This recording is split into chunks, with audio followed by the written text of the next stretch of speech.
जय श्री कृष्ण मित्रों, आपका हार्दिक स्वागत है आपके अपने चैनल प्राचीन ऐतिहासिक कहानियों पर, जहां आपको सुनने को मिलती है धर्म, पराक्रम और भक्ति की अनसुनी गाथाएं। तो आइए सुनते हैं आज की ऐतिहासिक कहानी। दोस्तों, वीडियो को लाइक, शेयर, कमेंट और सब्सक्राइब जरूर करें और आप किस तरह की कहानी सुनना चाहते हैं कमेंट बॉक्स में अवश्य बताएं। दोस्तों, आए आज सुनते हैं हल्दी घाटी के युद्ध के बारे में। हल्दी घाटी का युद्ध जून 1576 को मेवाड़ के महाराणा प्रताप का समर्थन करने वाले घुड़सवारों धनुर्धारियों का समर्थन प्राप्त हुआ।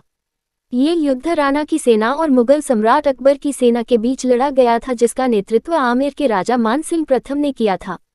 अकबर की सेना संख्या महाराणा प्रताप की सेना से 4 गुना अधिक थी। इस युद्ध में महाराणा प्रताप को भील जनजाति का भी सहयोग मिला। मुगल सेना में मान सिंह सहित कई सेनापति थे, फिर भी महाराणा प्रताप के आगे मुगल टिक न सके और मैदान छोड़कर भाग गए।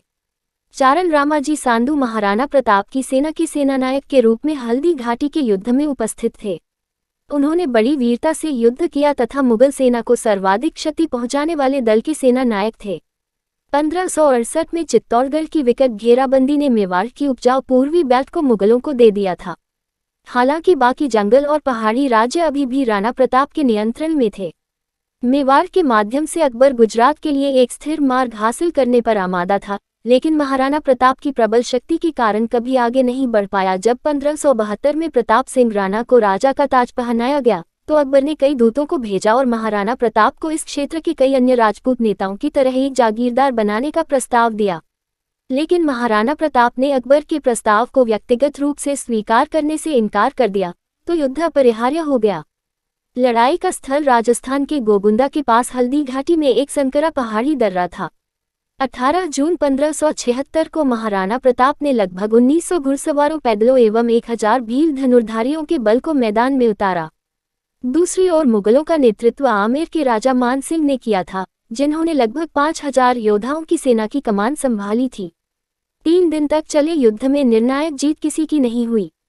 युद्ध में प्रताप और मानसिंह का भी आमना सामना हुआ था, पर प्रताप के भाले के वार से वह बच गया।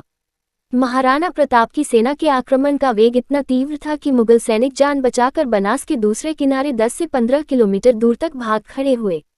युद्ध में इतना रक्तपात हुआ कि सारा क्षेत्र रक्तमय हो गया, इसलिए इस स्थान को रक्तलाई के नाम से भी जाना जाता है।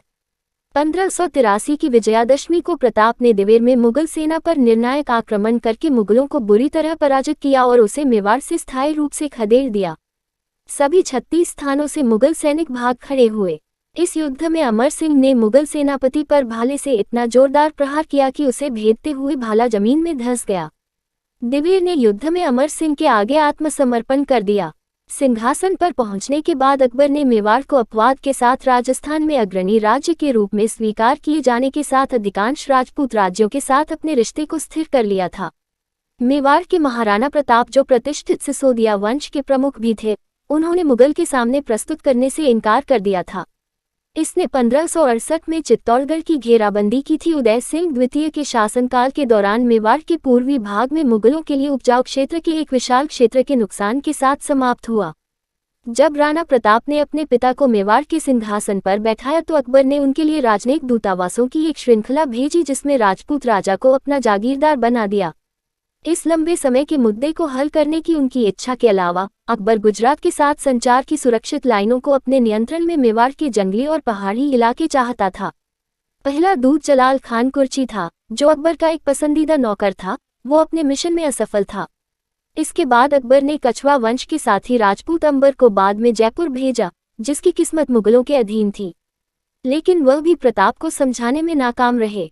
राजा भगवंत दास अकबर की तीसरी पसंद थे और उन्होंने अपने पूर्ववर्तियों से बेहतर प्रदर्शन किया। राणा प्रताप को अकबर द्वारा प्रस्तुत एक रौब दान करने के लिए पर्याप्त रूप से भेजा गया था और अपने युवा बेटे अमर सिंह को मुगल दरबार में भेजा था। हालांकि यह अकबर द्वारा असंतोषजनक माना जाता था, जो खुद चाहते थे कि राणा उन्हें व्यक्तिगत रूप से प्रस्तुत करें। एक अंतिम दूत टोडरमल को बिना किसी अनुकूल परिणाम के मेवाड़ भेज दिया गया। प्रयास विफल होने के साथ युद्ध तय था। राणा प्रताप, जो कुंभलगढ़ के रॉक किले में सुरक्षित थे, ने उदयपुर के पास गोगुंदा शहर में अपना आधार स्थापित किया। अकबर ने अपने कबीले के वंशानुगत विरोधी मेवाड़ के सिसोदिया के साथ युद्ध करने के लिए कछवा मान सिंह की प्रतिनियुक्ति की।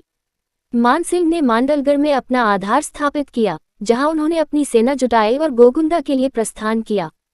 गोगुंदा के उत्तर में लगभग 14 मील की दूरी पर खमनोर गांव स्थित है, जिसकी चट्टानों के लिए हल्दी घाटी नामक अरावली पर्वतमाला के एक भाग से गोगुंदा को अलग किया गया था, जिसे कुचलने पर हल्दी पाउडर जैसा दिखने वाला एक चमकदार पीला रंग का उत्पादन होता था। राणा, जिसे मान सिंह के आंदोलनों से अवगत कराया गया था, को मान सिंह और उसकी सेनाओं की प्रतीक्षा में हल्दी घाटी दर्रे के प्रवेश पर तैनात किया गया था। युद्ध 18 जून 1576 को सूर्योदय के 3 घंटे बाद शुरू हुआ, जो कि 23 जून 1576 तक चला।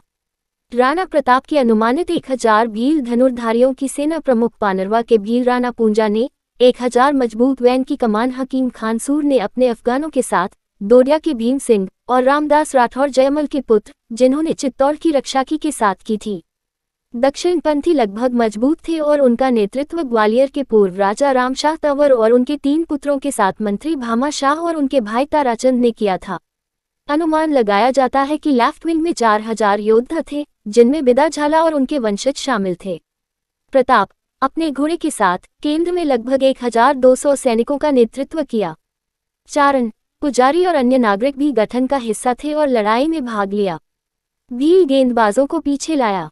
मुगलों ने 85 रेखाओं के एक दल को अग्रिम पंक्ति में रखा, जिसका नेतृत्व बरहा के सैयद हाशिम ने किया।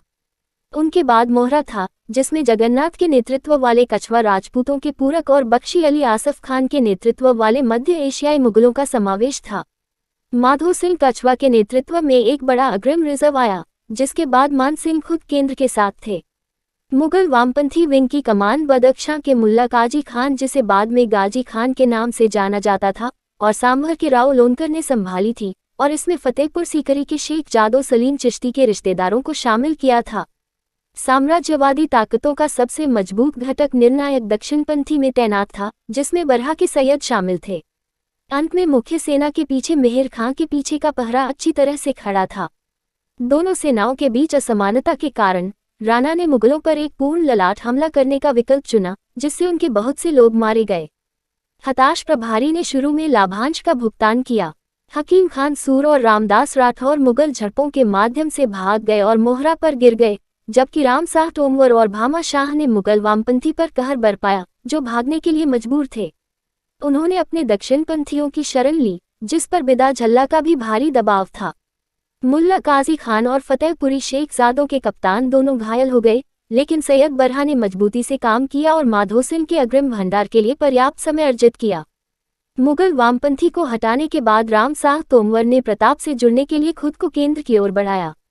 वह जगन्नाथ कछवा द्वारा मारे जाने तक वह प्रताप को सफलतापूर्वक बचाए रखने में सक्षम थे। जल्द ही मुगल वैन, जो बुरी तरह से दबाया जा रहा था, वह माधो सिंह के आगमन से उबर गया था, जो वामपंथी दलों के तत्वों ने बरामद की थी, और सामने से सैयद हाशिम के झड़पों के अवशेष थे। इस बीच दोनों केंद्र आपस में भिड़ गए थे और मेवाड़ी प्रभारी की गति बढ़ने के कारण लड़ाई और अधिक पारंपरिक हो गई थी।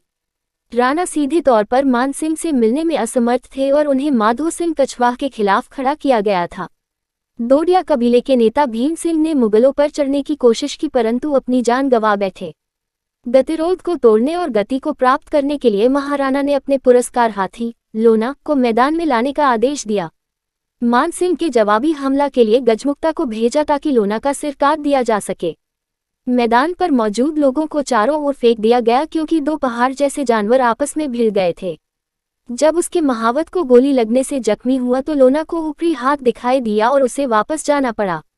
अकबर के दरबार में स्तुति करने वाले स्थिर और एक जानवर के मुखिया राम प्रसाद के नाम से एक और हाथी को लोना को बदलने के लिए भेज दिया गया। 2 शाही हाथी गजराज और रणमदार घायल गजमुक्ता को राहत देने के लिए भेजे गए और उन्होंने राम प्रसाद पर आरोप लगाए। राम प्रसाद का महावत भी घायल हो गया था। इस बार वह अपने माउंट से गिर गया। हुसैन खान मुगल फौजदार राम प्रसाद पर अपने ही हाथी से छलांग लगाते हैं और दुश्मन जानवर को मुगल पुरस्कार देते हैं। अपने युद्ध के हाथियों के नुकसान के साथ मुगल मेवाड़ियों पर 3 तरफ से दबाने में सक्षम रहे और जल्द ही राजपूत नेता एक एक करके गिरने लगे। लड़ाई का ज्वार अब मुगलों की ओर झुकने लगा और राणा प्रताप ने जल्द ही खुद को तीर और भाले से घायल पाया। यह महसूस करते हुए कि अब हार निश्चित है, बिदा झल्ला ने अपने सेनापति से शाही छत्र जब्त कर लिया और खुद को राणा होने का दावा करते हुए मैदान में टिके रहे।